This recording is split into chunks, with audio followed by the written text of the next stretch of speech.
Social media इन्फ्लुएन्सरांक चालीक लायिल्ल्या मुख्यमंत्र्याच्या येवजणेचेर आमदार Carlos फरेरान टिका केल्या. टॅक्स फारीक करपी लोकांचो पयसो सोशल मीडियाचेर वापरून सरकार आपले प्रमोशन करता. सरकारान केल्ल्या कामाची पावती सोशल मीडिया इन्फ्लुएन्सर्स दिवपाक लागले जाल्यार पत्रकारांचें काम कितें अशी तिडक आमदार कार्लोस फरेरान उक्तायला. तुम्ही ऐकला व्हॉट्सॲप युनिव्हर्सिटी म्हणून आसा पासून व्हॉट्सॲप युनिव्हर्सिटीत शिक्षण दितात. आयज तुमी ऐकला सरकार कितें म्हणटा सोशल मिडिया इन्फ्लुएन्सर यूज करतात म्हणल्यार this is WhatsApp university promotion. What is this spending peoples money for promoting your self? It can't happen. What about the reporters? What about the journalist who are doing their work honestly? Why do you bring this part-time people just to promote your government?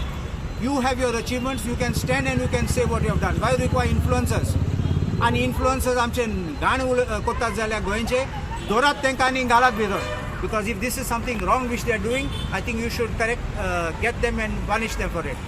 If they are doing something which is correct and they are pointing out, don't get offended. Find out what is the rot, what is wrong in the system, what is wrong in the police, what is wrong in your departments, and correct it. Because this is what people want. People want a government which works for the people